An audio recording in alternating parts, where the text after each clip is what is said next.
mukbang. Andito na po tayo sa pork mukbang natin. Meron po tayo dito ng chicken, whole chicken. This one is made by me. Wala po kaming grill, wala din po kaming oven. Pero ginawa ko po yung lutuan ng uling. Yung ating lutuan ng uling. Tinanggal ko po yung lagayan ng uling. Tapos ibinaba ko po para maluto ng maayos. Tingnan nyo po guys, ha. Wow! Perfect, diba? Perfect po. Oh, sarap. Ginawa ko po yan. Tapos meron naman po tayo ditong salad style ala ilokano. Merong kamatis, may sibuyas, may bawang, may luya, may siling na green. Meron din pong onion leaves, then kalamansi. Tapos guys, meron din po tayo ditong kamote tops. Hindi nawawala yan. Masarap po ito. Syempre, may kimchi po tayo dito, radish. Radish po na kimchi. Ano ba nawawala si Mang Tommy? Oops! Gusto nang kumain.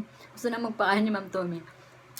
Tapos meron din po tayong sauce na mayroong kalamansi. So guys, let's do the mukbang. So, ang challenge natin for today, guys, kung sinong makahula ng edad ko, guys, mayroon po siyang load. Makaka-receive po siya ng 100 peso load. Pero dapat po, ang gawin po natin, nakasubscribe ka sa channel ko, nakaka-like ka sa lahat ng video ko, nakashare ka sa lahat ng video ko, tapos, lagi kang manood ng video ko. So, 100 peso guys ha, sa mga nakakakilala sa akin. Let's do it guys, let's do it. Pag upload ko ng video, please, guess my taon. So, kung pila ka edad na ako guys. So, tatanggalin ko na po yung nilagay kong tusok. Nandito po yung aking ido. O, ang aking siya pong unang titikim. Wow. Ito po, ginawa ko lang to kanina guys. Tanggalin ko lang po yung nilagay kong tapos mayroon po tayo dito guys. May laman ito. Tignan niyo po. Wow.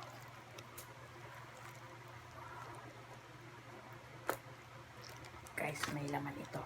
So, yan yung laman niya. Wow, bango. May lemon. Meron pong lemon, may potato, may onions, may chili. Sarap. Sarap po. So guys, kain na po tayo. Huwag po natin kalimutan magpasalamat sa Diyos kasi lagi po tayong hindi siya nagkukulang sa mga blessings para na tayo ay mabuhay. So, physically, mentally, emotionally, lalong-lalo na ang commitment natin sa Diyos, dapat hindi po nawawala yun. So, guys, ang aking ido, kakain na naman po siya. Kain mga ka-FoodTrip. Ito nyo po, ang sarap po.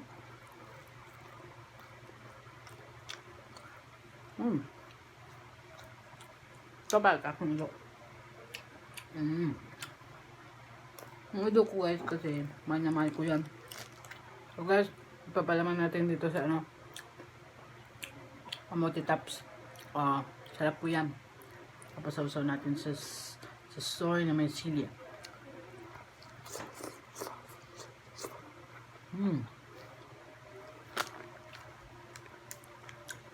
Dahil yung ito ko po guys, nagugutom na.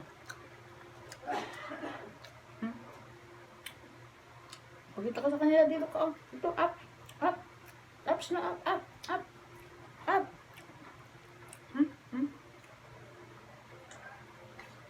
Siya si Snow po. Wala po ngayon yung aming partner. Yung aming partner sa kainan. Ito si Snow. Snow, nandun siya sa likod. Yan. Snow, come on, baby.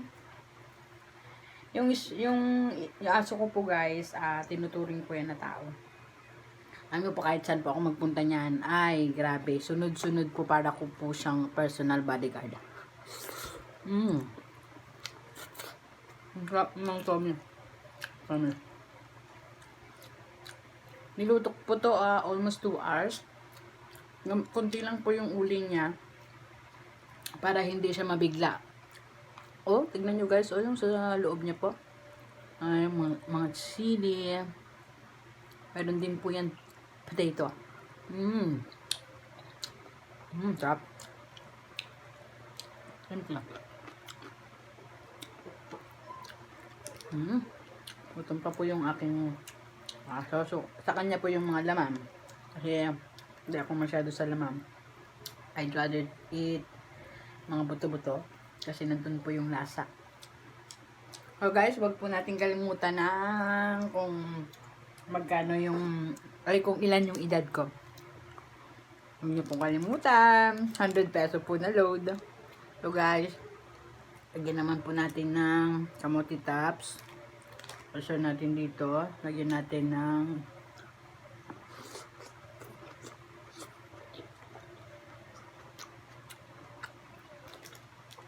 sarap. Sarap kami. Ito pong manok, nabili ko lang whole chicken siya. 110 per kilo.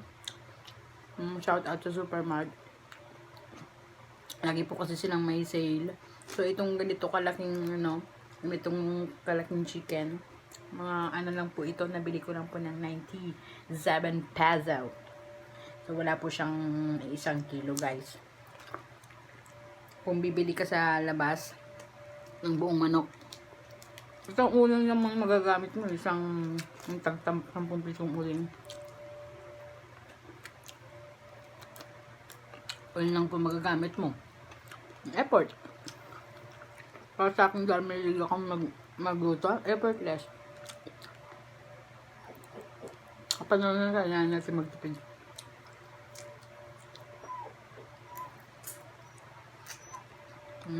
Umiyak na naman yung aking aso. Kailangan na naman niya ng food.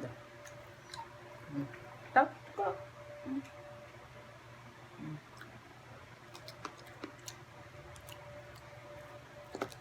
So guys, sarap po siya. Gusto natin kay Mang Tommy.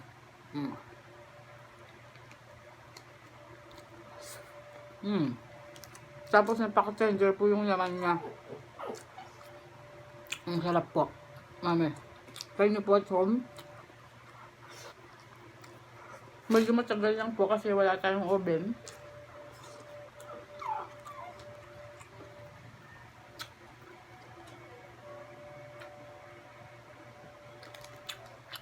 Pero worth it. Worth it guys pag nagluto ka sa uling. Promise. Tapos gamay lang yung uling. Gamay in Tagalog is konti lang.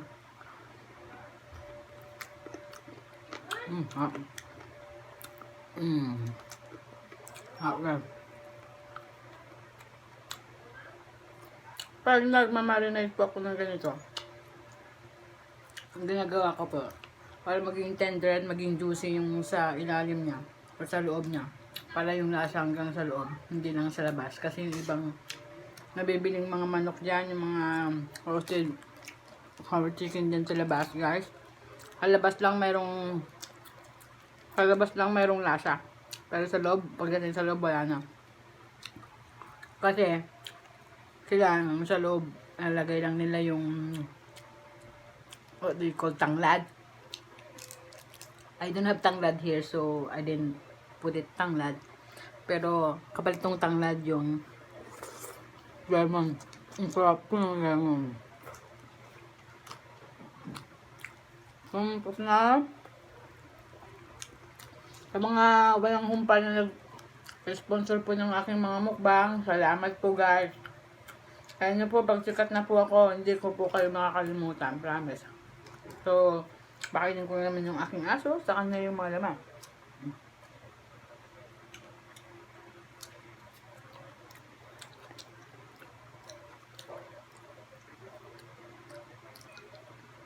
Sausaw natin sa Mang Tommy. Sarap po ng Mang Tommy guys. Bagay na bagay siya.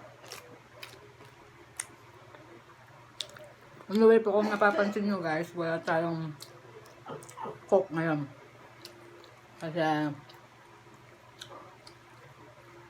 instead na coke, nagpalit po kami ng brand. Naging homemade. Naging homemade ano na po siya guys. Naging homemade calamansi juice. Better calamansi juice may ayun po siyang ang lalagay ko po dito mostly ang binibili ko is brown sugar. I'm not using white sugar. Kasi yung brown sugar mas matipid. And then at the same time mas mura siya sa white sugar.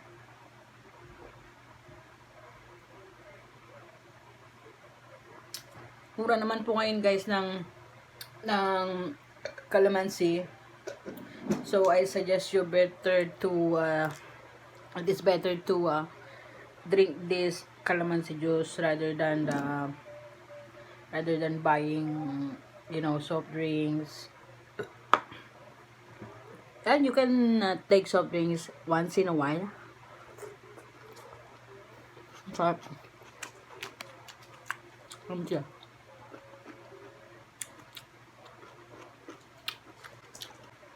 And guys, lagi po tayong magpasalamat sa Diyos. Laging nagbibigay ng blessing sa atin. And lagi po tayong mag-pray. And thank you sa lahat ng mga nag-subscribe sa akin. Though, maliit pa siya. Siyempre, lahat naman ng malalaking bagay nagsisimula sa maliit. So guys, sa mga followers ko dyan, laging nanonood ng video ko, salamat. Maraming salamat po. Sige, dito na po nagtatapos ang ating pang-apat na mukbang. Kung gusto niyo pong mag-request, you can comment down below. Thank you! Bye-bye!